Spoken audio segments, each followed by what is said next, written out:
Good morning, good afternoon, good evening, everybody, and welcome to this side event at the High Level Political Forum in 2023, Empowering Youth for a Better Food Future, or Driving Youth-Led Agri-Food System Transformation in a Post-COVID World.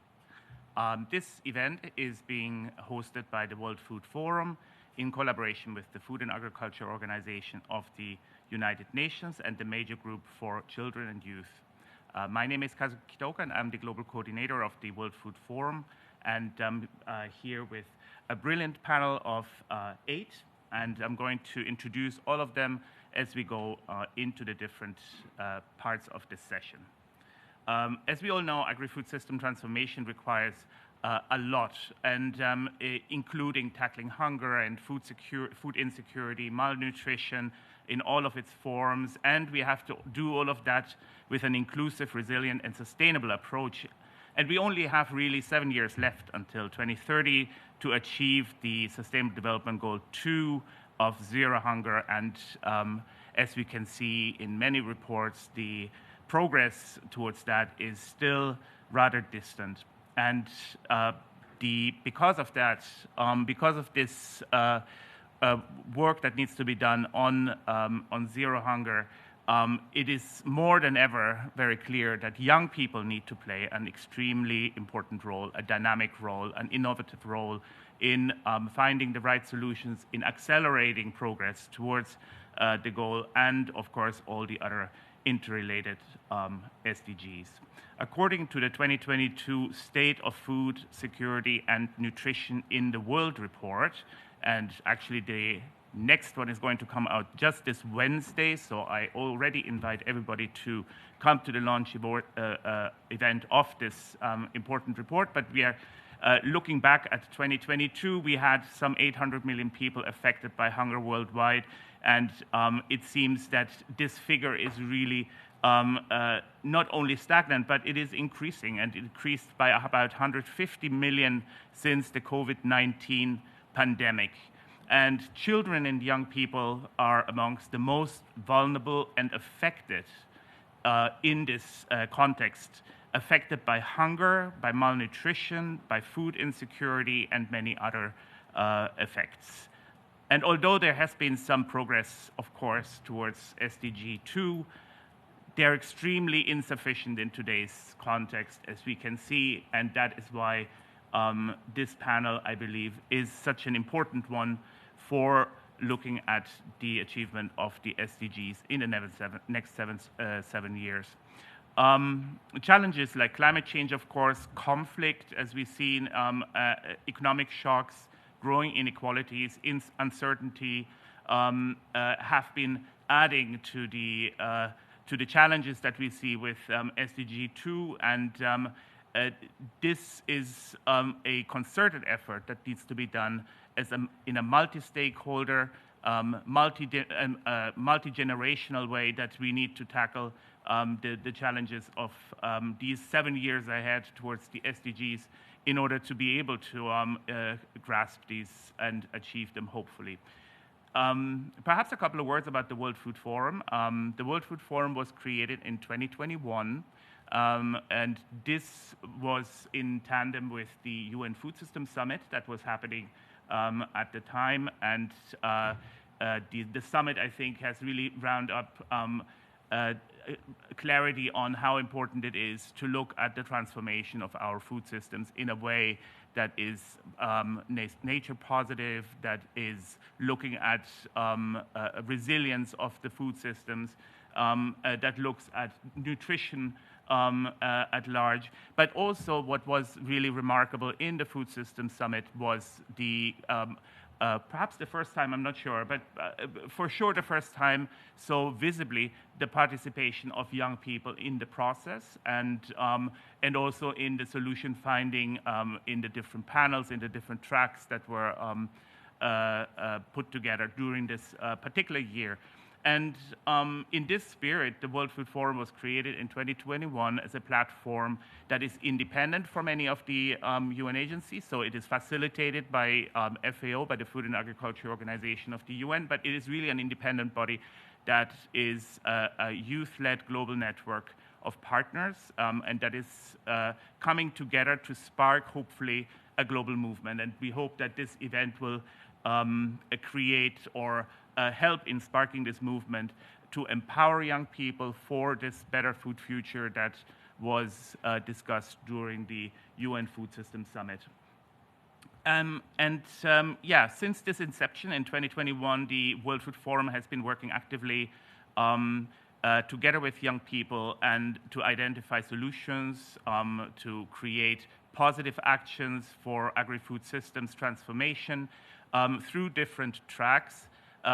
One important one that was perhaps the first one during the summit was the youth policy track, which brings together an annual youth assembly around the issues of food system transformation. Secondly, innovation, as we see that young researchers, young startup companies have the potential to bring the solutions and technologies and the drive to our agri-food systems that is necessary for the type of transformation we might need to see in the next 7 years. But also thirdly, education.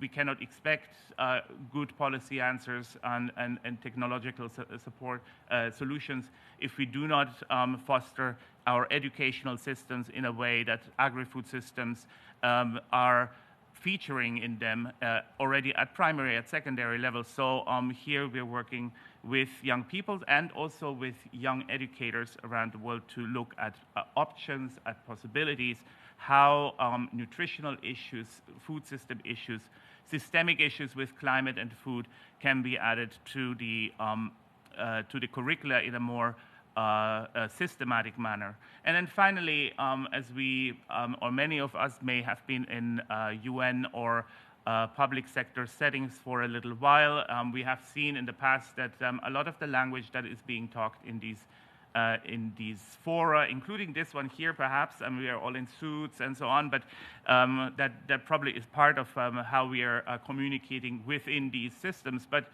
in reality, when we talk to young people, there is a youth culture that is talking in a very, very different way to each other, and perhaps also making sense in a very different way. So for the World Food Forum, outside now of this particular panel, where I see also my colleagues here being all nicely dressed up, we are really putting an emphasis on youth culture, on communicating in a way that is youthful and clear to young people, the challenges, but also the solutions and the ideas that may lead to the achievement of the SDGs.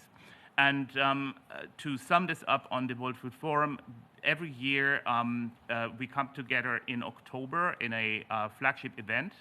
Last year's flagship was titled Healthy Diets, Healthy Planet, so looking at the nutritional health, the human health, and the planetary health that need to go hand in hand. And this year, 2023, the theme is Agri-Food System Transformation Accelerates Climate Action. It's a bit a mouthful, but the idea here being that food action, that's what we are talking about here in this round, food action can accelerate climate action if it is done in the right way, if it is done with the climate in mind, with sustainability in mind, and with a holistic view. And with that in mind, we may move to a very quick video to show you the tone and the ideas that are behind this year's World Food Forum. And yeah, I'd perhaps ask the regie to play the video. Thank you.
Thank you very much. And I'm going to go directly into these interesting panels because too much about me, nothing interesting coming from my side. We should really listen to those who are the young people that are here around this particular panel.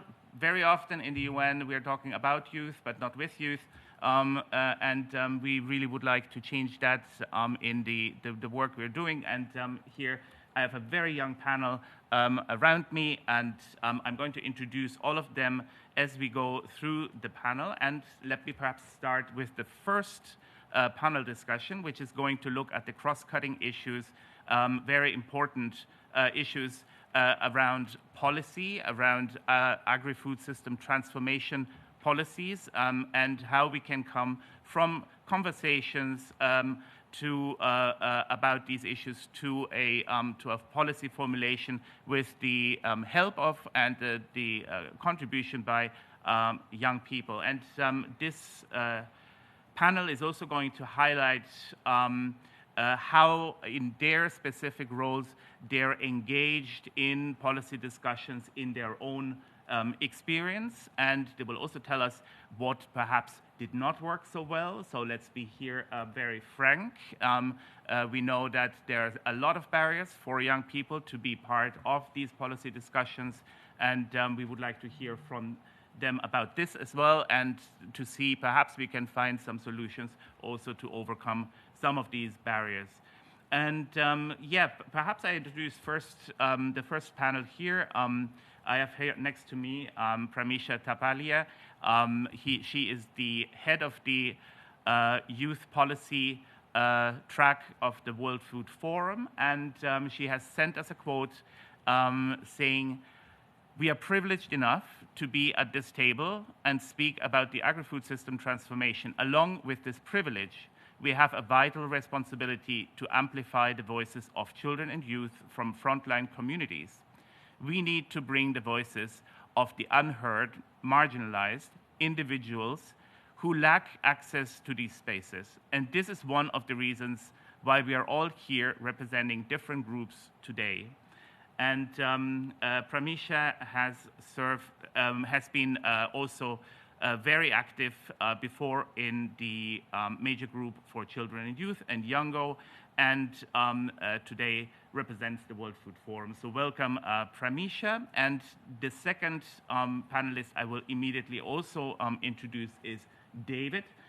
David Giles, who is a UN Youth Delegate of Ireland, and he also sent a quote saying, "The changes we bring about now will only be sustainable if their implementation includes the young people who will carry them forward. We need to equip young people with policy-making skills, engage in further outreach, particularly to marginalized youth, and facilitate a broader range of young people, see policy-making spaces as relevant and accessible to them."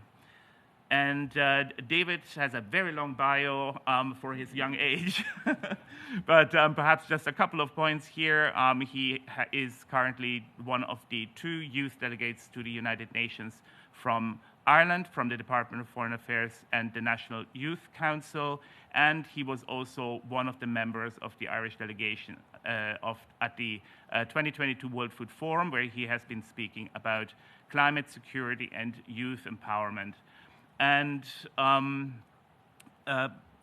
with that, I will hand over perhaps to Pramisha and David, to both of you, looking at your experiences about youth in policy spaces and what you think needs to be done for better engagement towards the SDGs, and also what do you see as barriers in this context. Over to you guys. Thank you so much, Kazuki, for the introduction, and it's a pleasure sharing the panel with us, so many change makers here today. So as we know, the current population of the world is young. A little statistics here. There are 1.2 billion young people aged 15 to 24 years, and that accounts for 16% of the global population. And overall, 42% of people are under the age of 25, including children. So the decisions that we take today directly impact the lives of the children and young people in the future. So first, I think it is pretty simple. We can't work on the solution of today's problems without engaging around half of the world's population today. I think that if we start engaging young people early on in different policy-making processes to achieve the Sustainable Development Goals, it will have long-lasting impact, which is also one of the great major objective of having Sustainable Development Goals, since young people tend to take the decisions taking in consideration of their future and younger generations. As Kozuki also already explained, the importance of innovation and why young people are innovative in different approaches, they also have the incredible capacity to drive solutions and policy initiatives based on the problems that they are facing every day in their lives and every day in their communities, because they are the ones who have their lived experiences in their communities. But having said so, young people are also one of that categories which are underrepresented, vulnerable, and marginalized. And having them in decision-making tables will ensure the representation of the most vulnerable and marginalized groups. So we need to harness the incredible potential that our young population has in terms of the diversity, skills, and innovations that they bring in the table to serve the current problems of the society. Third, I think it is also important to recognize the power young people has in terms of making decision makers accountable and making sure that everything is done in the transparent process, because youths tend to be more accountable in their own efforts and in the efforts of others who work with them also. So bringing more young people in the advocacy space and policy making space helps to create good governance and accountability mechanisms, which I think is a very crucial recipe to achieve the SDGs. So that's why I think young people are very important to have in the decision-making processes, and there are many barriers and challenges which I could highlight later on. So maybe I will pass the floor to David now. So yeah, I suppose to reflect on some of the reasons why I think it is crucial that we have young people at the table for the implementation of the SDGs. The first is reflecting on what Kazuki said earlier. We're halfway to 2030 and so far behind on so many of the SDGs, including zero hunger, to the point that it's not only change that we need, but transformation across many systems, including agri-food systems. I'm from an organic farming background in the southwest of Ireland, and I suppose I can only speak to that context, but I know across much of the world we need to move away from chemically intensive, grant-driven agriculture to more community-based systems where there's a stronger relationship between the producer and the consumer, and there is a narrative of trust that the people that are buying the food appreciate where their food comes from and feel part of this process. Then to reflect on the quote that I said earlier, or that was said earlier, about non-inclusive change not being sustainable. Although we're looking at 2030, the 17 goals, although they might be changed in language, must be continued far beyond that. And we need to ensure that our generation, the younger generations and future generations, are given due consideration and a place in these processes, because ultimately we are the policymakers of now and of the future. I've found through my own work that it is only when young people are given a chance to take real ownership of the projects that they are working on that they really feel a part of that. And we have the opportunity to do this if we take the action to invite young people to these spaces, which largely they do not exist in. I think another great benefit that can come from including young people in these spaces is that we've particularly seen through the climate agenda that although we have many experts and scientists bringing a lot of the black and white facts to us, I think it's been largely youth activism that has injected the urgency into this agenda. And we've seen this in food systems, we've seen this in climate, and we've seen it more broadly as well, that young people, they have the most to lose in many respects. We've had the last 4 days, I believe, were the hottest 4 days that we've had on the planet. So we're really living in a time where we need to be urgent. and sometimes it's only the young people that I see really leading this urgency. And then finally, I think if we can engage young people early, including through education, as we saw there on the video, education about food, but education about civic participation as well, it is really a long-term investment in our society, because I've always said that every issue is a youth issue, and if we can allow young people at a young age to see their place at these tables, then hopefully they will continue as their lives go on to engage these things. I suppose some ways that I myself, through my work, have looked towards implementing the SDGs is this year Ireland is presenting its second VNR, and Jessica, who's sitting over there, and I wrote the youth chapter to Ireland's VNR, which is very significant because it's one of the first youth chapters to feature in any VNR. This year Ireland and Iceland had the first youth chapters, which is a great privilege. And also meeting with young people, talking to them about the SDGs and hoping that they will see the relevance of this agenda to their day-to-day lives. Fantastic. I really like how you say youth activism brought the urgency. I think that is true for climate, but I do think that was also happening at the UN Food System Summit to a degree. I think the young people were actually bringing a bit of this urgency to the table. And the other thing I really love about what you said is that every issue is a youth issue. Because it is about the future. In the end, it is about not only the future in distant times, but it is the future tomorrow. It is the future in a year, in 7 years, and so on. So just perhaps to follow up on this, David, perhaps first, when you're looking back, I understand you have been now for a year about in this role as the UN at the UN as a youth delegate. What do you think would you do differently, perhaps in this last year, now thinking about the youth engagement, but also what were potential barriers that you saw that you would think, hey, this is something where perhaps together with the World Food Forum as well, we could make a difference in changing and improving so that more young people can actually have a voice. Yeah.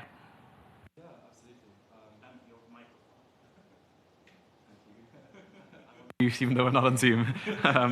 So I suppose to start, I've been very conscious that a lot of the platforms that I've had the privilege to engage in, there's been a largely global north presence. And we see time and time again, including through the youth delegate networks, that youth delegates from the global south often do not have the funding, or there may be visa issues, or there may be logistical issues, that there's that language barrier or an internet barrier, which really inhibits our ability to really engage widely.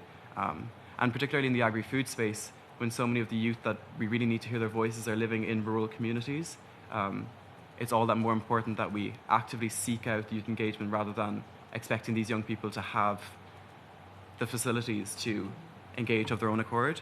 I've also seen, I suppose through my background in youth activism, that tokenism is a very real issue when it comes to youth engagement. I've been invited over the years to different events where I felt like it was more of a photo opportunity than a beyond the surface level engagement. But that said, I think having platforms like these, and I must say the World Food Forum, I felt was a very refreshing opportunity to meet young people, and it also recognised the young people as experts in their own fields, because yes, young people are experts in their own lived experience, but we also have so many young people that are experts in niche but incredibly important areas with regards to agri-food systems. I think one of the challenges in any multilateral fora are bringing that back to the national level. So one of my first engagements was with the Transforming Education Summit, and where there was a youth declaration on the Transforming Education Summit.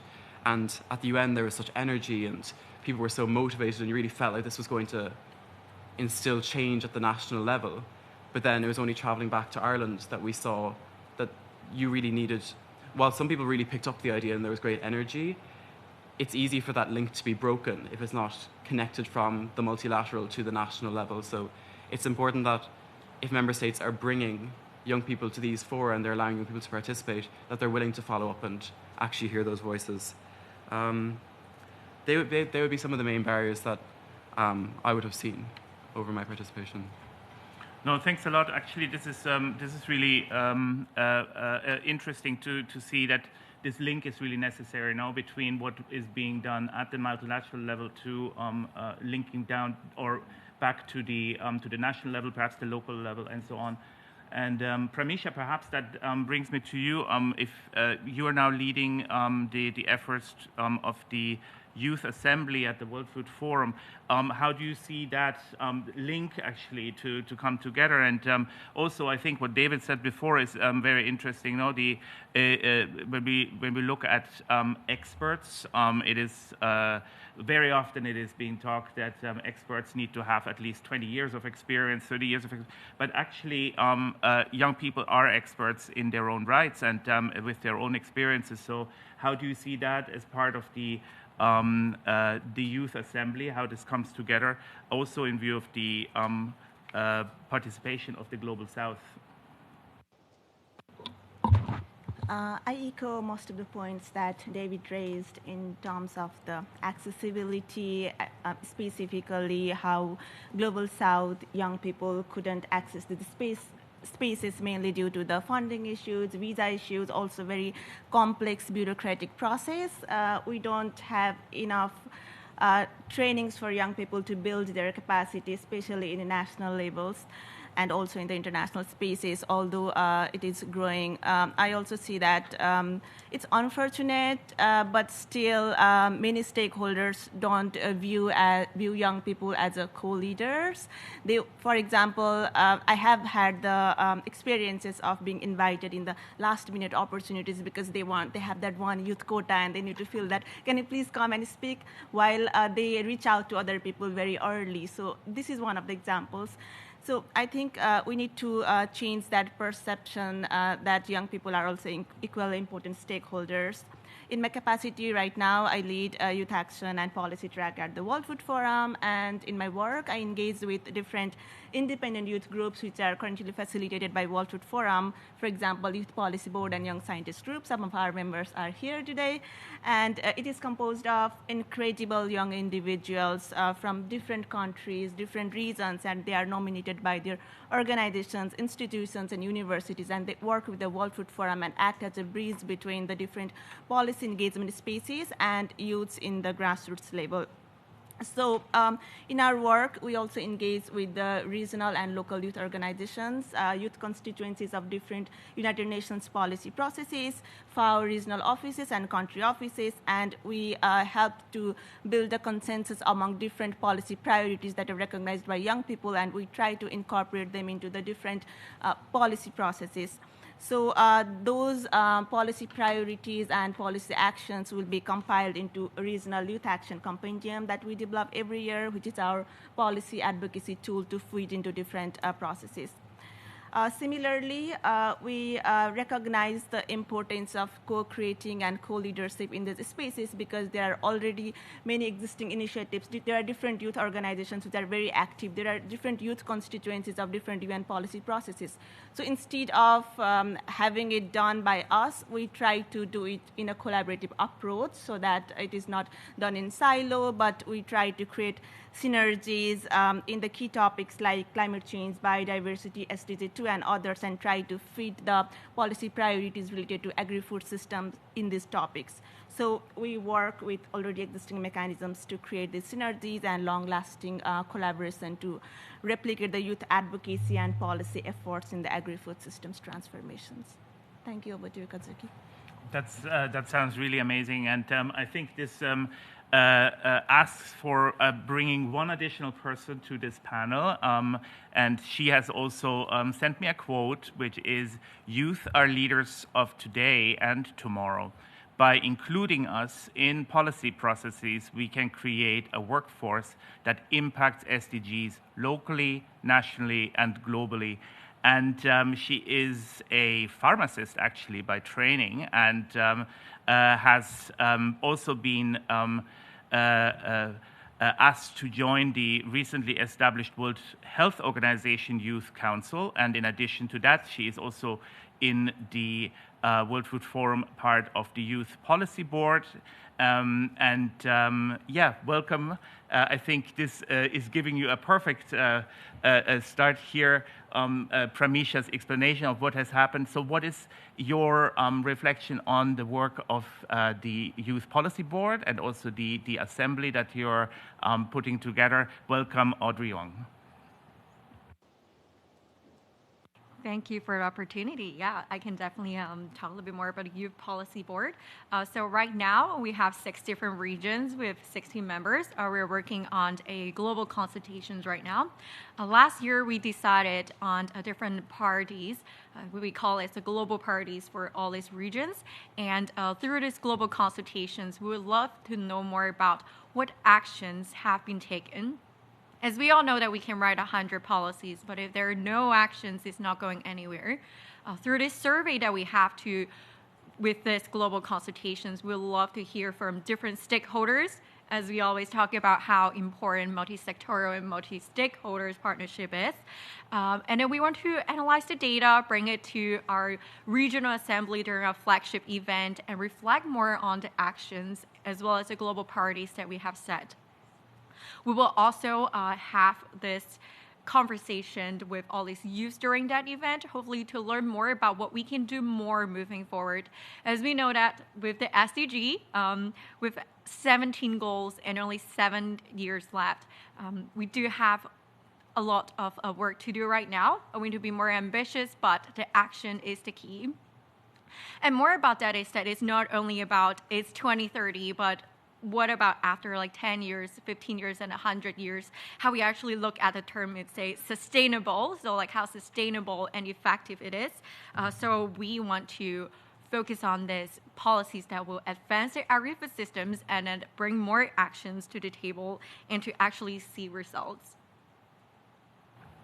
That's really amazing. Thank you so much, Audrey. And perhaps what I would be interested in is now that you're having all of these discussions, what do you see as the main priorities or the biggest issues that from the Youth Policy Board you would like to bring to this year's assembly in October, if you can say that already, and if other young people, the youth delegates like David, would like to join in the youth assembly in October. So how do they actually very practically go about that? Yeah, I would say we are. Your microphone, sorry. Here we go again. So I think that we're definitely in the earlier stage with our global consultation right now, but so far, I do think that there are several things. It's kind of like with the barriers as well. That when we talk about actions, of course, the global one, it's always about funding, getting visa, and having the platforms. Then it's going to go down to how we actually have the opportunity and the platform to voice our opinions. But I think another thing is going back to the grassroots level as well, because we need to have local activities to really turn that policies into actions. So I think that perhaps in the local level, actually we have seen more successes with like how they can actually advance the agri-food systems. But I think that something that we want to see more, it's like how different organizations and partners can partners in that local level as well, because there are like, of course, many like youth organizations that we focus on that, and we have these joint forces, and we can amplify youth voices and maximize the impact. Fantastic. And local action brings me actually to our next speaker as well. But let's bring her into this panel. She is a policy advisor at the New York City Mayor's Office for Food Policy, and so also local if you wish. And she says, or she would like to discuss the importance of youth inclusion in policy work and in the efforts of the Mayor's Office here in New York to support youth engagement in food policy efforts and in its work to push forward with food security and access through effective policies, research, and programs. Before she joined the office here in New York, she was also working on some policy research in topics such as health equity, mental health, Alzheimer's disease. So really a long career for a very young age. And with that, Christabel Ong, welcome to this panel. What is your experience here at the New York City level when it's coming to these policies that are discussed from the multilateral to the national and the local? Over to you, Christabel. Definitely. First, I just want to touch a bit on the importance of youth in policymaking and how we see that in New York City. And when I was thinking more deeply about this question, 3 words really struck me as getting to the core of why I think youth engagement is important in the policymaking process. And those 3 words are inclusion, innovation, and impact. And I think it's been touched on previously by other panelists, but to briefly start, I think we all recognize that the SDGs are multifaceted issues that require equally multifaceted approaches. And effective policymaking to achieve these goals must ensure that diverse voices are included in the process, and policies targeting specific populations or regions and communities bring exactly those folks into the conversation. And I think youth are an essential part of that equation. So that's kind of inclusion to me in a nutshell. To speak to innovation simply, I think youth are the tech-savvy boots on the ground that bring unique and innovative perspectives to the table. And I think that's going to bear a lot of fruit when we talk about creating and developing policies to goals and issues that we have yet to solve and meet. And lastly, with impact, I think I mean that in a mutual two-way street sort of way, in that youth in policymaking positively impacts the policies, but also the youth. And so, like Pramisha mentioned, it encourages trust in policymaking structures, accountability, public transparency, and I think that's only beneficial to all the parties involved. And to kind of bring all of those strings together, there's that very common rhetoric that youth are the future. But what we're talking about here today is how do we encourage them and push them forward in the here and now, so that when the future becomes the present, they're already included in the space. We've already been developing those innovative solutions together, and we're feeling those positive impacts today. So that's kind of the importance of policymaking, or youth in policymaking, that I kind of thought about here. But when we think about New York City specifically, my role as a policy advisor, when we talk about my portfolio, I mostly work on food access, food security, and research efforts. And we recently released our 2-year progress update on our Food Forward report, which is New York City's first ever 10-year policy plan related to food policy, and that lays out a comprehensive policy framework on how we can reach a more equitable, sustainable, and healthy food system by 2031. And so one of our goals is that all New Yorkers have multiple ways to access healthy, affordable, and culturally appropriate food, and I think that's a really important thing that we want to emphasize here. And so we just released our 2-year progress report. It's very exciting. Please feel free to look at it on our website. Another thing that I want to touch on as it relates to food security in New York City is that we have a community food connection program, and that's operated by the New York City Department of Social Services. And that's our funding that supports over 600 food pantries and soup kitchens across New York, and we help to fund their access to fresh produce, culturally appropriate foods, and much more. And in this fiscal year 24, it's funded at over $4 million. So that's a really exciting and impactful thing that we're doing right now. And lastly, to touch on some of our research efforts, we also have the supply gap analysis, and that's a metric that we use to help track neighborhood to neighborhood need. And that's kind of the difference between the amount of emergency food coming into a neighborhood versus the amount of need that exists there. And we use it to help us inform where more city food should be directed, where more potentially local capacity support is needed, and really where coordination among suppliers is required more often. And we also just released some updated data for that. It's very exciting. Again, feel free to look at that. But I'll take a pause there. I know that was a lot.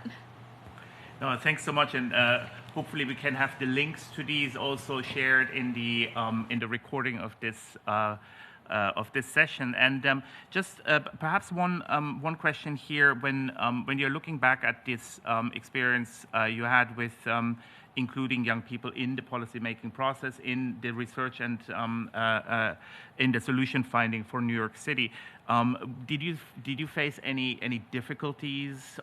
What were they? Were there barriers, or was it? Was there enough interest by young people in food issues? What is your experience here, just to get a bit of a grasp on what your experience was? Definitely. I think when we think about barriers to youth, something that comes to mind to me sometimes is potentially the lack of opportunity or will or understanding on how to engage youth effectively in the policymaking process.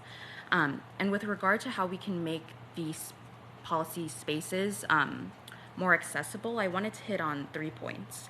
And to start, I'd like to start with education. And I think it's important when governing bodies ensure that youth are educated on high-level issues and problems that are currently facing us today. And I think that signals an openness to inclusion, and youth are then empowered to move towards policy spaces as informed and supported members of the community. And here in New York City, we actually just released our food education roadmap, and that identifies 3 broad goals to support food education in New York City public schools. And to speak very briefly on them, the first goal is helping students build knowledge around healthy eating and wellness. The second one is providing greater access to healthy, nutritious and culturally appropriate foods in schools. And then that third is empowering members of school communities, including students, to be advocates for a healthier food system. And so through food education, students are kind of interacting more with how food impacts the climate, the economy, the communities they live in. And then they're equipped with the knowledge and skills on how to become an effective policymaker and consider exploring a career in policymaking themselves. So I think that empowerment piece is something we really want to emphasize. Secondly, as I spoke briefly on previously, is that point of inclusion. And that's something that we want to really push forward in the research space as well. So really emphasizing inclusive, community-based participatory research approaches. And here in the city, we have a program called New York City Speaks. And that's a public and private partnership that was led by our first deputy mayor, Sheena Wright. And that was in conjunction with philanthropic partners, community leaders, and civic institutions. And it was to help inform the priorities of the Adams administration. And that sample size was 62,000 people. 8,000 of those were youth. And so I think that's a really great number that we're starting with. And we also had a focus on neighborhoods that experience high rates of health and socioeconomic disparities. So again, we want to uplift those vulnerable populations and make sure that youth are being heard throughout the conversation. And specifically related to food, we asked the question of how can we help your community access greater have access to greater healthy foods. And so some of those responses were more farmers markets, more options for healthy foods in public schools, and then expanding SNAP, which is the Supplemental Nutrition Assistance Program. And so those are things that are top of mind for our Office of Food Policy. And lastly, when we think about barriers, again, I think sometimes there's lack of opportunities for youth to engage in employment, young employment, and be paid in those experiences. So in New York City, again, we have the Summer Youth Employment Program, which is the nation's largest youth employment program. And so New York City youth, ages 14 to 24, are offered paid career exploration opportunities each summer. And so as it relates to food, there are placements within our New York City Department of Education, the Office of Food and Nutrition Services, and they can gain exposure there to the policy work happening as it relates to public schools, and there are also opportunities to work with food-related nonprofits. So that exposure, early exposure to employment is something that we also really want to make sure it happens for young people.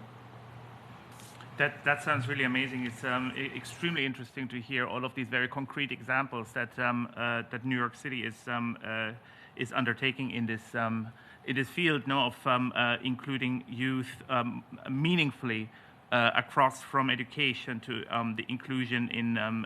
I like the idea of New York City Speaks to employment, which is really, I think, one of the biggest issues. Most young people are almost expected to volunteer for everything they do, and not everybody can afford to volunteer, of course. And I think that was David. You were saying that at the beginning, no? Reaching to young people at times also in more precarious situations, in more marginalized situations, is very difficult because there is so much expectation almost of volunteering. And perhaps over to you for just some reflections here also on the basis of what we have seen in New York City and how Christabel has been showing this very local level of what is being done in bringing youth to the policy space here in terms of food security. Is this something that you see in Ireland as well, and where do you see differences, and how would you perhaps go on from here? We could learn from New York City for sure. It sounds like there's great initiatives happening. And I think that piece of culturally appropriate food is really interesting because we don't have that same level of diversity in our cities in Ireland, but nonetheless we have growing communities from different parts of the world, especially through a variety of sources. So I look forward to following up on those. I think that piece of I understand the aim of the New York City Speaks and connecting with young people and them seeing a space in policy making is one of the biggest barriers in some ways, because when I look to a lot of my peers, a lot of them may feel very passionately about issues but don't feel like there is spaces that are relevant or accessible to them because there may be this knowledge gap or the networks mightn't be there for them to participate, but building these participatory spaces that young people can engage on issues that are important to them. Even if we look at agriculture specifically, agriculture in a lot of senses is a very isolationist work because it's very rural in a lot of cases, and we need to make sure that particularly young farmers have access to networks that feed, be it at the local or the national or even at the multilateral level, that they have an interest in what is happening at the World Food Forum, at the Food and Agriculture Organization, and that these organizations can be brought closer to what is happening. Because, as we know with the SDGs, it is a multi-stakeholder approach that we need, and we need people to feel connected to this journey at all levels. I think capacity building is massively important as well for those young people who have opinions that they want to share, to make sure that they have the networks and the skill set and the language that they can express their voices in a way that honors their will to be taken seriously, because that's one of the biggest challenges, because although I think there is an onus on policy-making spaces to be more youth-friendly in their approach and their outreach, similarly for the young people, we need to meet together. So I suppose they would be some of my reflections. I think when we allow young people to be part of projects, giving them that ownership is a really, really essential piece. Jessica and I were very grateful to have that chance to write Ireland's youth chapter in the VNR, but particularly because we were allowed to have a critical lens. This was an opportunity that was given to us, and as far as the department that were concerned, as far as the department that gave us the opportunity were concerned, they wanted this really honest review of what we need to do, and be it at the local level or in bigger cities like New York or at the international level, we really need to make sure that when young people are brought into spaces, that they're not just there to sit pretty, but they have this opportunity to really bring their voices in a way that may be uncomfortable at first instance to hear, but that they have that opportunity to inject the urgency that sometimes I feel like we don't see enough of, both in the climate space and in the agri-food space and more generally in sustainable development. No, brilliant. Thanks so much, David. And actually, Pramisha, what do you think? And I think actually, David, bringing the organization, the FAO, the World Food Forum, the UN generally, as we are sitting here in the high-level political forum, closer to the stakeholders in your own community, I think you have such an important role here to play as well as youth delegates. And I really hope that youth, and we are coming to Fenna as well, who is another youth delegate, so just in a second, but I think this program is so important because of that, and I hear you fully in terms of giving ownership when you're becoming part of a project rather than just being a token, the youth token on the panel. And I think, Pramisha, when we are thinking about the work, the policy work that you're doing in the World Food Forum, I think that is very much at the core. No, so how do you think can we bring what David just said and also the local experiences that Christabel has been alluding to? How can we bring that together, perhaps even more actively in the Youth Assembly in the World Food Forum? Yeah, thank you for the question. And I feel fortunate enough to work in the World Food Forum because it really gives me ownership on how can I engage youths in different policymaking spaces. And so first, I think in every regional, local, and national levels, we need to build the spaces that caters the needs of the young people, and we need to make the policy space easier to navigate. So for this, we need to embrace the technology and language that speaks to young people. So many young people have accessibility to these spaces.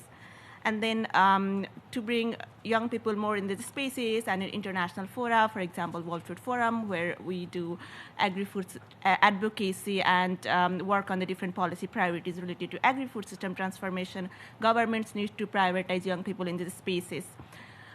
New York City is a great example that they have young people in their offices, and in international spaces also, we don't just want to be observers, but governments really need to have them in official delegations. For example, UN Delegate Program is a great example for that, and this needs to be imitated by many developing countries too, and for that, developed countries might have a role to support developing countries in building that. So paid opportunities to young people in different processes is very crucial because oftentimes we are always expected to work in the voluntary format, but we can't afford to that always. And World Food Forum also have created many paid opportunities this year and last year, which is a great example.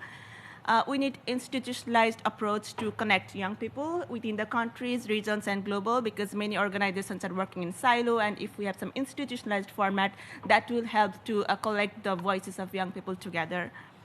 And I think frequent intergenerational dialogue is very important because I see sometimes like young people talk among themselves and the older people talk among themselves, and there is a huge gap. So I think we need to have intergenerational dialogue in country level and in international level too. And finally, if we collect feedback frequently from the young people, we need to talk to young people frequently, not just in bigger conferences and not just in some panels, but if the government takes time or creates some programs that help to connect young people with the government officers and ask what worked and what didn't work, that will help to bridge the gap. And I think this is all important to be done in the national level more importantly, because that will empower the young people in national level and could bring them in the different policy processes in global level, including the World Food Forum, HLPF, and other spaces. Thank you. Back to you, Kazuki. No, thanks so much, Pramisha. This is really amazing what's happening there, and I think perhaps some of this learning we could really also bring to other spaces, where young people perhaps at the moment are more absent, or also perhaps to the World Health Organization and the new council that is being created there.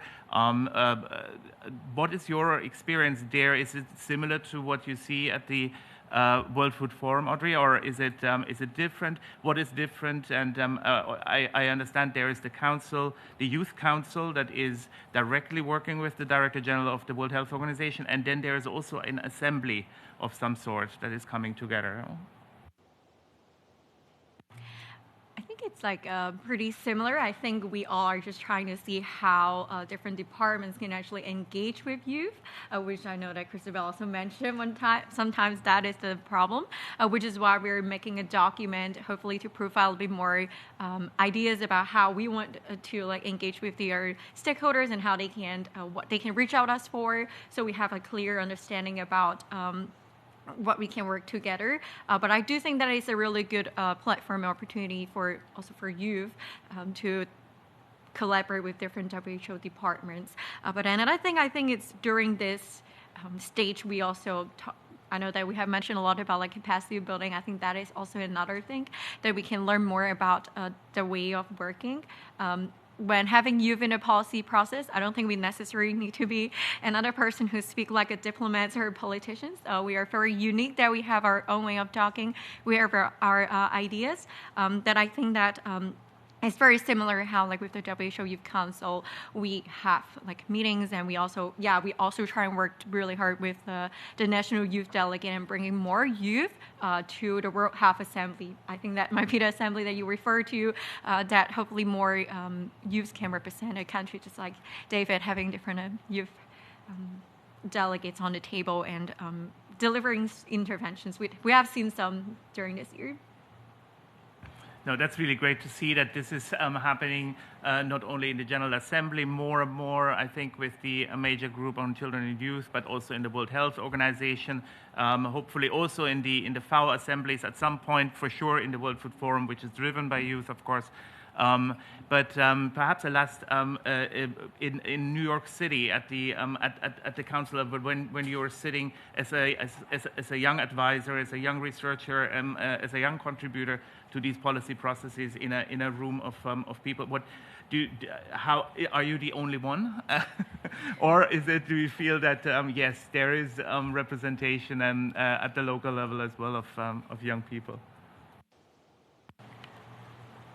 I won't say I'm the only one. I think it's important that recognizing that we are here at the table, the youth are here at the table, you're not alone, and the older folks in the room want you there. And I think that's something that we really want to emphasize in New York City, that we want to empower youth from when they're in school to when they're exploring different careers and as they go on, and as I personally have entered civil service here in New York City.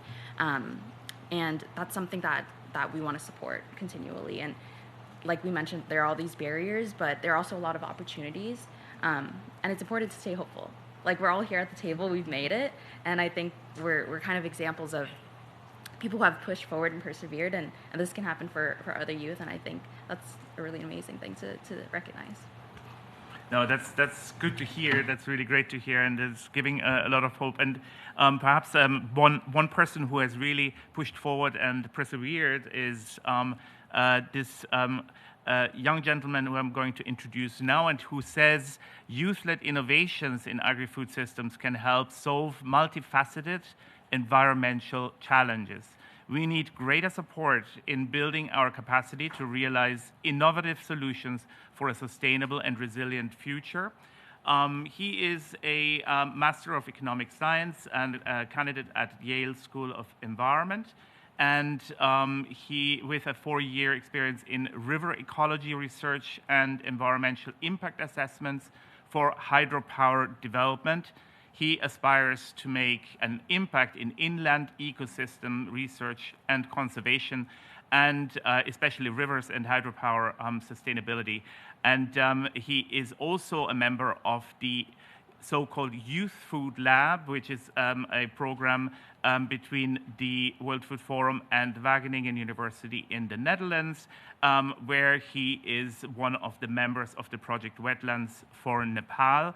And I'm sure that we will hear a lot about his perseverance in this project and the work that is being done here by this youth-led project. Welcome, Vivek Shrestha. Yeah. Thank you so much. It's a pleasure to be in this panel, and I am representing World Food Forum Youth Food Lab teams, including mine, which is Wetlands for Nepal, and I'll be talking about how our innovation could be useful in solving twin problems or in achieving twin goals of restoring wetlands while also transforming agri-food systems. So talking about youth perspective, I think the most important thing is that we have the sense of urgency that David also mentioned about. So the sense of urgency sets us apart from our earlier generations. We were somehow not so aware about the environmental problems, the severity of which we are dealing with now.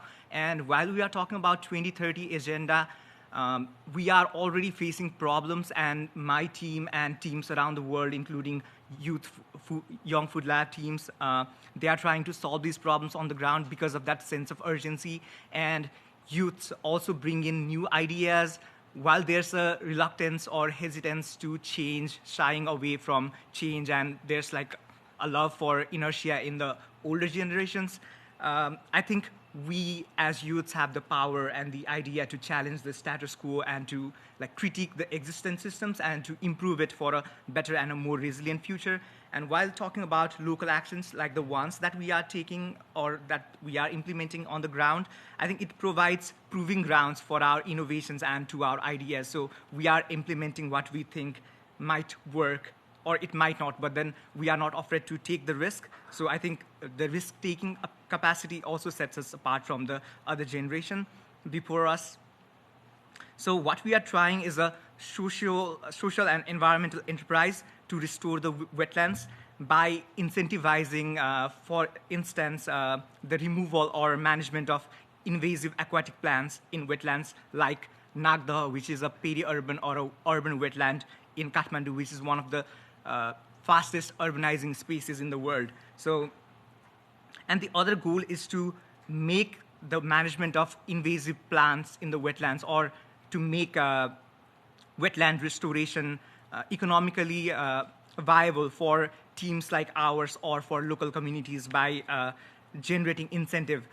So this is where our innovation comes in. So we are trying to utilize the harvested or collected aquatic invasive plants such as water hyacinth, which have been proliferating in our ecosystems, which have been disturbing the ecosystem functions. So we are trying to utilize the harvested weeds into what we call biopesticides or biofertilizers, jolmal in Nepali, which literally means fertilizer as a liquid. So while we are also solving the problem of invasive plants in the wetlands, we are also like enabling local communities and local groups to like make a livelihood or to improve their existing agricultural practices, to try and cut down on chemical fertilizer and chemical insecticide input that also contributes to the management or improvement of wetlands by addressing the problems of nutrient runoff. And in the long term, we are also thinking about how we may be able to contribute to the indigenous farming practices, particularly the Mali indigenous community in that area of our country, in that area of our city. They have been known as horticulturalists and florists and gardeners. So if we can upscale their subsistent or traditional and indigenous farming practices into modern agri-food systems with shorter supply chains, with lesser environmental impacts, and also with the possibility for more innovative solutions such as ecotourism and homestay, that kind of thing. So yeah, trying to encourage local enterprise. So going towards the story that where we started from back in 2020, we saw this wetland which used to be a refuge for lots of migratory birds.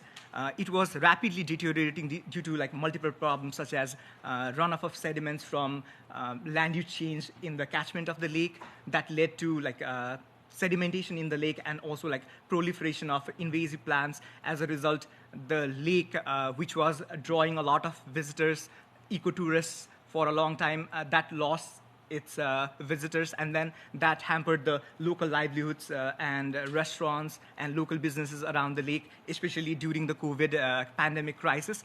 So after the pandemic somehow went down, it was a lucky incident that one of my graduates, one of my friends from the university who I didn't know much about, got in touch with me, and we came up with an idea to restore this wetland. While they were already harvesting the invasive plants, they didn't know how to manage it. So they were just dumping it by the lake. So that was not helping to get rid of the invasive plants. So that's where we began to brainstorm and to bring in more people from different backgrounds to seek for more partnerships to develop this potential solution. So it is a work in progress, but then we have lots of hope. Just like the other teams with Youth Food Lab, including the Food Bank of Bolivia, who are trying to address the problem of food waste and undernourishment. And then there's all other teams such as Bees and Trees from Uganda, who are trying to explore beekeeping as an alternative livelihood. So we are trying to see environmental problems and the problems associated with agri-food systems, which can also be a question of existence and long-term survival for the humanity. So we are trying to see those problems as opportunities, and then with the sense of urgency and the collaborative energy and synergy that we are bringing. So we hope we can address at least some of these problems in part. No, that's really amazing, Vivek. And perhaps just one question. When you're looking at these, I think there are 10 groups, 10 teams at the moment in the Youth Food Lab. What do you think? What were the biggest challenges or barriers that perhaps you see as a common thread amongst all of those amazing innovators that have these? I mean, your project in wetlands in Nepal is absolutely stunning. No? So, who have these ideas and want to really do something quickly with a sense of urgency. What do you see as a common thread, perhaps, as something to be overcome, and what could we do to overcome that? So I definitely think the barriers are too many, but then not insurmountable. I can talk from my experience, especially with our team, Wetlands for Nepal, and also I think it is shared among other teams. So the first thing I would like to talk about is the lack of mentorship, more of a structured mentorship that is a problem that we all have raised time and again. So while we started as a volunteer group, like paying out of our own pockets to start with, although we had an NGO registered, we were trying to raise the funds. So, and we didn't have the kind of mentorship and support and training that we needed that could have like set us further in our path earlier.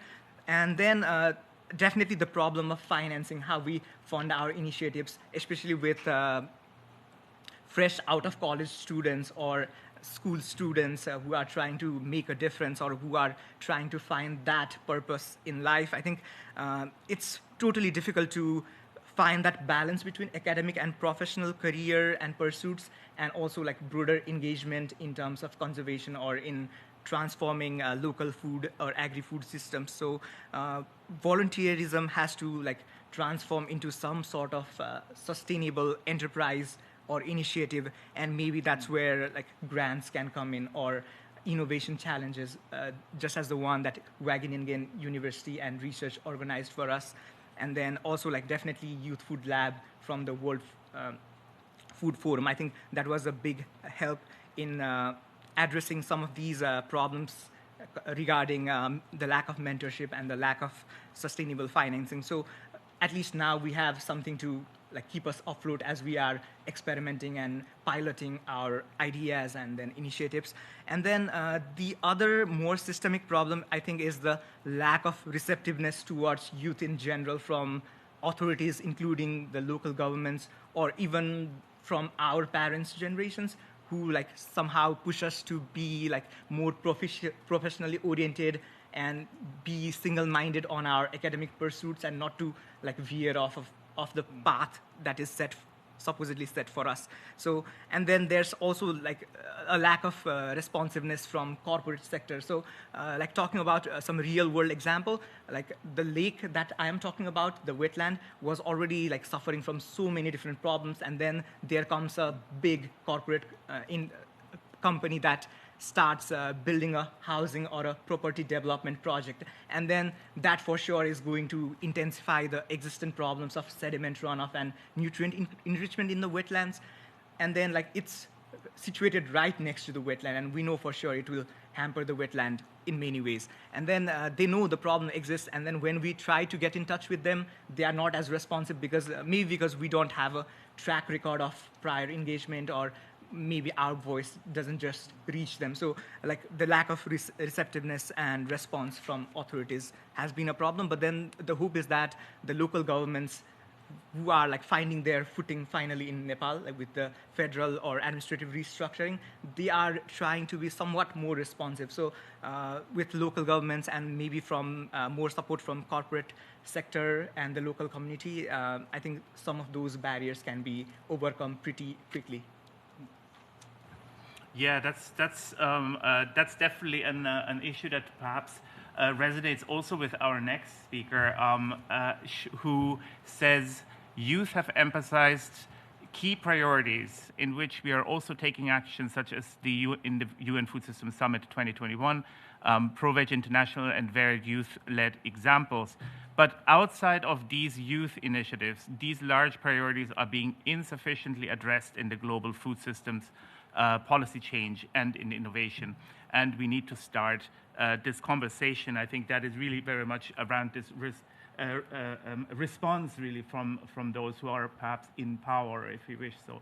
And Lana, who is the owner of this quote, is a youth advocate who specializes in sustainable food systems, and she was the youth vice chair of Shifting to Sustainable Consumption in the UN Food Systems Summit in 2021, and she's currently working as a campaign and policy manager for food awareness in the organization Pro-Veg International, and she is also a core member of Agrifood, Act for Change, which is an initiative that was put in place during the year of the UN Food Systems Summit, and also a youth ambassador of Real Food Systems, a major group on children and youth member, and co-founder of Food at COP. So many, many things. Lana, the floor is yours.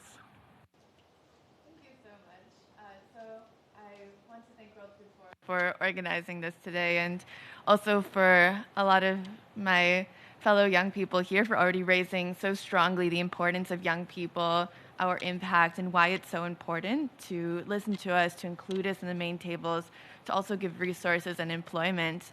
And I think another conversation that I've had several times throughout the UN food systems process and also UN climate is that part of the importance of young people is not just because of our prominence around the world or because we are the future generation, but that having us included in events like this is a reminder of the urgency that we know, and also that we can use this to push more strongly and more boldly in the spaces where we are.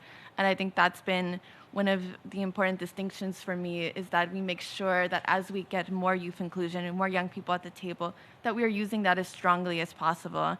And so I want to make sure to raise some of these youth priorities that we've seen throughout our engagement in this process and with young people's initiatives, such as some of those mentioned. So I'll start first by raising some of these priorities and areas that young people have been active in, and then I'll give some examples of how we have been doing that as well. So one of those areas is more concretely in having young people in the leadership itself and in decision making. So not just having the one youth speaker, but having young people really in the process and as key actors. Another one is with more of a human rights approach and really emphasizing, such as how Pramisha was saying, bringing the voices and the importance of young people in the situations who are not here, who are not privileged, and who face various issues around the world. And the third way is in particularly the global food systems space, pushing that we make sure that we address this massive issue of livestock and animal agriculture as it exists in large scale and industrially around the world. It's causing massive deforestation and also the consumption that is tied to that, the demand from, for instance, Europe and North America, which is extremely important and it's often avoided in the actual policy and innovation spaces, kind of because of fear of having the conversation. I think that's something that young people have not shied from, the fact that we need to talk about it, that we need to find a way to bring forward that action, however that means globally, regionally, in terms of the solutions, but that we can't shy away from having the conversations and the talking about the areas that are really having a massive impact, just because it might be seen as something that perhaps hasn't been done before, but that's what really young people are, right? Trailblazers. So I will share a little bit about how that has been done. So I think UN Food Systems Summit 2021 is a wonderful example of having young people in the leadership and decision-making of a process itself. And I hope that more UN summits and processes will look to that, having youth as vice chairs alongside and co-chairs alongside the other organizations leading in the 5 key areas of the summit. And so that's something that we as young people outside of the food system space have also pushed for more summits and processes to follow that example, where we were not in a separate summit or in a separate conversation, but really in the lead itself. And then for human rights, I think the Act for Food pledge is a wonderful example of how we have had over 160,000 young people and allies around the world sign on to this global food pledge that really starts with, in the first sentence, highlighting human rights as essential in food systems.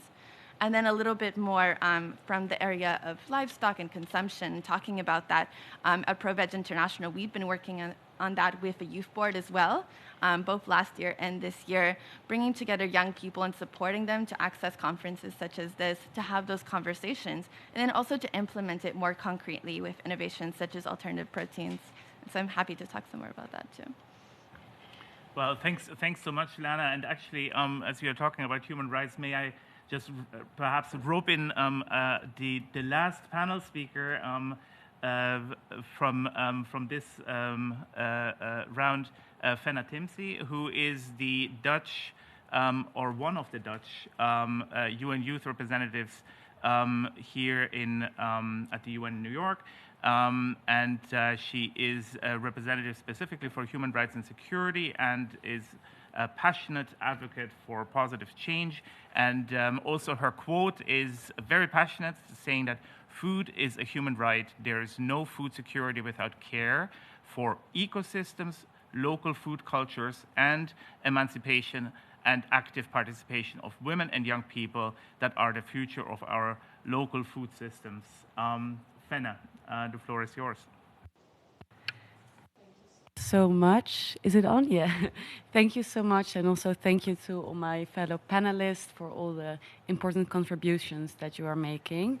I'm Fenna, and I'm the UN Youth Representative on Human Rights and Security, and this means that I basically travel through the whole country of the Netherlands, which is not very large, but and I collect a lot of input from young people. So, for example, that could mean that I talk to farmers, I talk to people that are, for example, in practical education. It can mean that you live in a city, very diverse. And what I really see here is that sometimes young people don't really know what, for example, human rights are. That they exist, but what they do know is that we always need them for every social problem that we approach.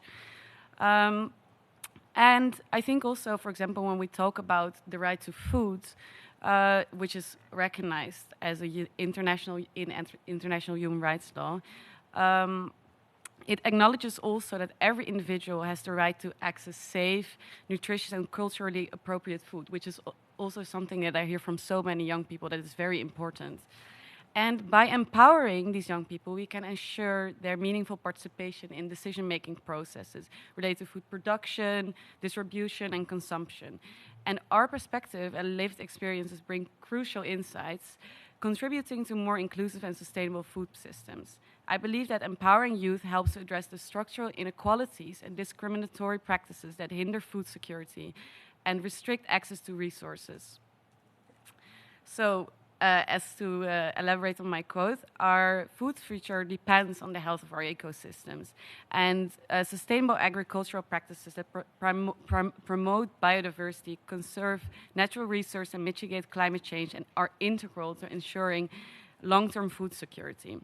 However, we see that the dialogue often still overlooks the importance of ecological balance and the need to adopt regenerative approaches that preserve and restore ecosystems.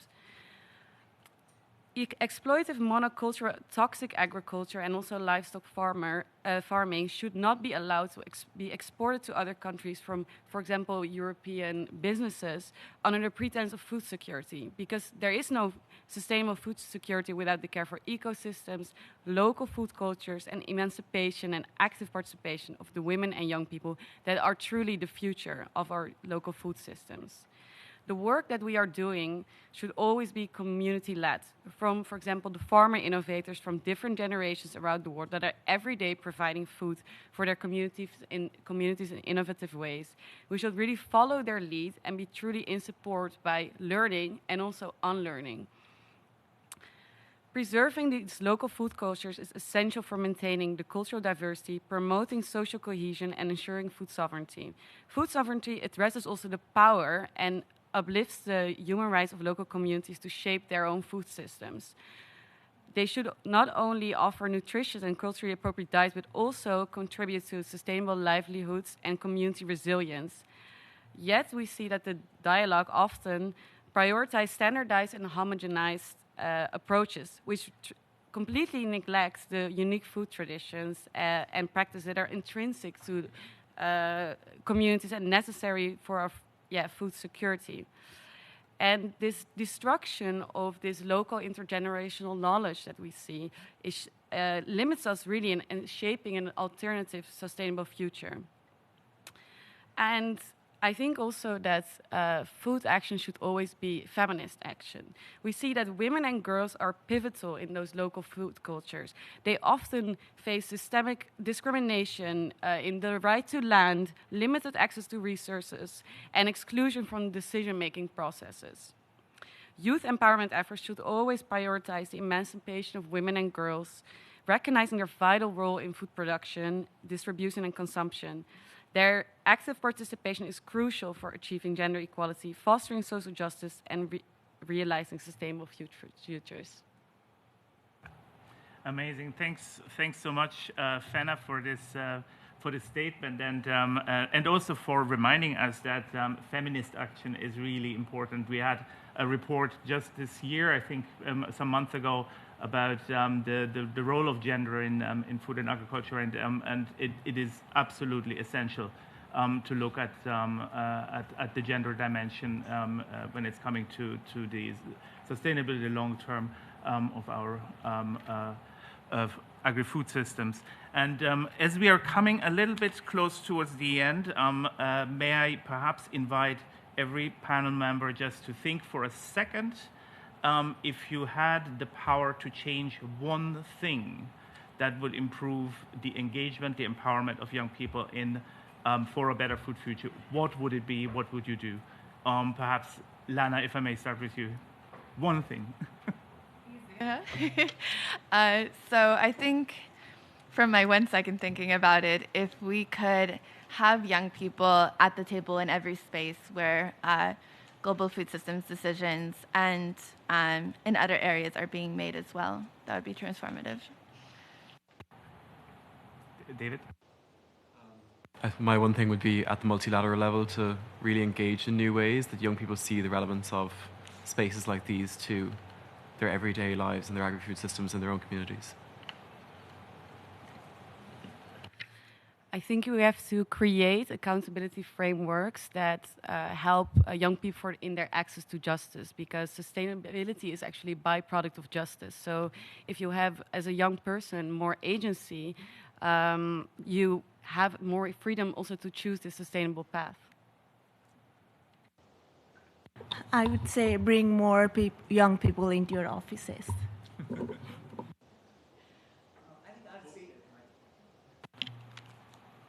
I think I'd say, like, make more people capable enough to come to those spaces through capacity building, especially more people from Global South who are still not on the same wavelength as other youths.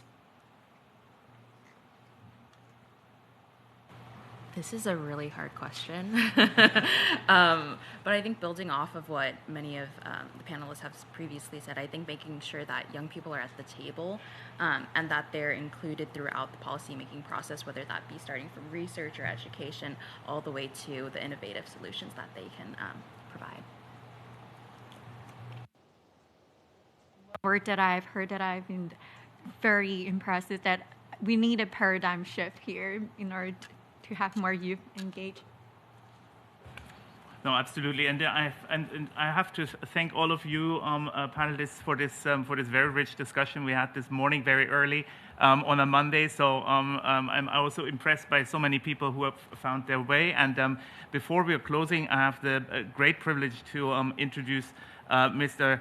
Maximo Torero, who is the chief economist of the Food and Agriculture Organization of the United Nations and also the chair of the Youth Committee, and invite you for your closing remarks. Thank you very much.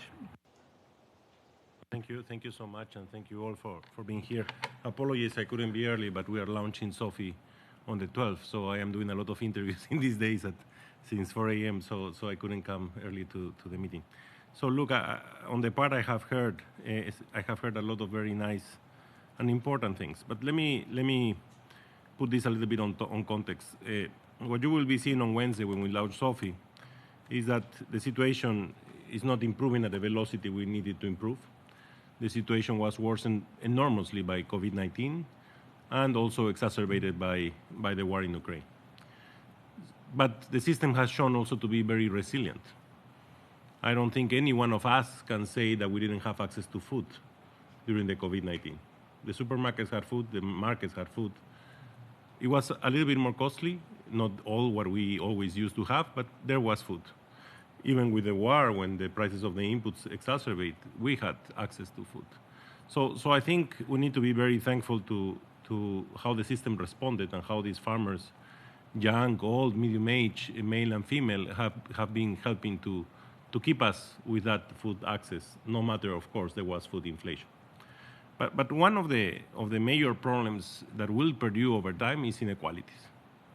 And inequalities had been seriously damaged and exacerbated even more. We already had significant inequalities. And inequalities, when I refer to that, is gender inequality, indigenous people, and youth inequalities. All of this has been affected. I have also young kids, and their job market was really affected. Their capacity to find a job was really affected.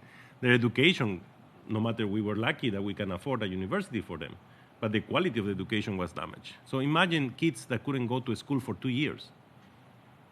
That was what happened in developing countries. Like in my country, in Peru, there were kids that lost 2 years of schooling. Can you imagine what will be the consequence of that? So why I'm raising this is because I think in one of the issues where you can play a crucial role is to help to reduce those inequalities. We need to work together because that's the only way we're going to change things. If we don't reduce inequalities, yes, somebody will be better than before. But the only thing that happens is that we polarize more.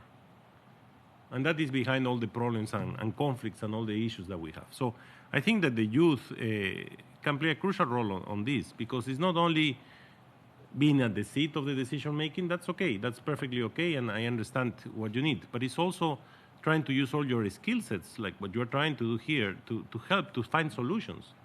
Because there is very little evidence on how to reduce inequality in the world. The only one I seriously know is about infrastructure, which is very expensive at the same time. But apart from that, tax reforms, all these kinds of things have worked and not worked and has created more problems than solutions. So I think there is a huge space where because you need to be more included in the process too, and you need to achieve reduction of inequality towards youth and youth of all sides, so female, male youth, indigenous youth. We need to find solutions to that, and you need to be very active on that. So don't obsess too much yourself on being in the UN or being in FAO or being in WFP or being whatever. I think there is a lot that you can do as civil society, as young civil society, that could help to do that. And the market will respond to that. Once the market see the strong signals and the strong evidence, the market will respond, and you will see rules of the game will start to change, and you will see how you will start to be absorbed in different positions. But what I will hate to see is a young person sitting in a table in a discussion where somebody with more capacity because of the training and skills will destroy you because of lack of evidence. That is not what I want, at least myself as youth incorporating into the system. I want you to be prepared and have all the skill sets. So let's not create zeros and ones, so from all to nothing. We need to find continuums here, okay? So the advice of your parents that were saying you need to educate yourself is true. You need to educate yourself. You need to invest in your human capital. That does not mean that you don't participate. That does not mean that you don't start to be active. But it means that you're preparing yourself to be strongerly active and avoid anybody to shut you down because you didn't have the human capital skills. And the same applies to food. No, we can move to food sovereignty, but that won't work. Because if I am food sovereign in a country that gets a climate shock, what I do? If there is a drought in my country, what I do? Where I get my food? And food sovereignty, we have to be careful because you mentioned something very correct, is the capacity to use local knowledge, local culture. That's perfectly correct. But that does not mean that I cannot bring commodities from another place. I need to have both. So that's the continuum that I need to balance out. So be very careful on those because normally we go to the extremes. And the extremes don't work. We need to look at the continuum. It's very important that you think, I hope, in that way because I think that's where you want to succeed. And remember, the more trained you are, the more capable you are, the better your voice will be heard and your voice will be strengthened. One of the things I always tell my teams is because normally when you are a researcher, you want to publish. And there is this misperception that if I want to publish a paper and I want to do policy, I have to simplify my paper and put a simple way for people. But simple way does not mean that I don't use the best of the technology I have. If I know that that regression is sophisticated and complex because it's resolving problems, I have to keep that complexity because I want to recommend the policymakers the correct thing. But I have to simplify the way I present it, but without sacrificing the quality. Because if I sacrifice the quality, I am sending a wrong message and I am damaging people. So don't find contradictions, work together on those things, okay? I think that's the best way you can do it. And I honestly believe that the movement that you are building here, and you have seen the last 2 years, this has grown a lot, no? And it's keep growing. And I am sure this will end in something very, very good. So let's try to work together and to push things forward. And again, take this from an advice from an old guy that is trying to help. But it's a little bit what I saw in my life, how important was to have clarity on concepts and to be able to push content to people rather than just talking for talking, which sometimes basically at the end of the line, the people that will make the difference won't respect you. So put efforts on your human capital, keep empowering yourselves, and you will see. Market will respond, institutions will respond, and you will be making decisions at some point soon that will be very important. But in the meantime, you can make a lot of things of civil society. You can make a lot of things to reduce inequalities. You can make people accountable for what they promise to do. And there's a lot of accountability missing right now in everything that governments are. Build a framework. Somebody mentioned this. Build a framework. Make it public. Use all your networks that you have right now. And assure that there is accountability. There will be accountability, and people will be worried about it. Okay? So good luck, and thank you so much for being here. Thank you, Maximo. And the markets and institutions will respond. I think Bibek in particular is very happy to hear that because he said that, sometimes they are not responding. What am I doing? So this is coming to the conclusion of this session, and perhaps just a couple of quotes which I really think are sticking to me and hopefully will stick to you as well. I think we had the issue of education, innovation, impact as one of those three really important elements that were mentioned, and bringing people into the process of the solution-finding process for future projects is making those futures become the present. I think that is something that we can really take away from this. Also that youth are experts in their own right. Despite the fact that there might be less years in experience, there is expertise here, there is knowledge here, and I think, Maximo, as well, you said, bring your skill sets, but your whole skill sets to the table when it's when we start or we engage in such a project. And one other issue was when there is a project where we include youth, make youth really also owners of these projects, that and not just, I love that in particular, don't make them just sit pretty. Finally, and with that I conclude, every issue is a youth issue, and so is, of course, most importantly for us, the future of the agri-food systems and of our food, of the very essence of our life. And with that, thank you very much. And good evening, good afternoon to other parts of the world. And thank you all to come here to New York in person as well. And thanks to all of the speakers for this really interesting discussion we had this morning. I think we are all awake now and ready and useful for this week of the High-Level Political Forum. Thank you.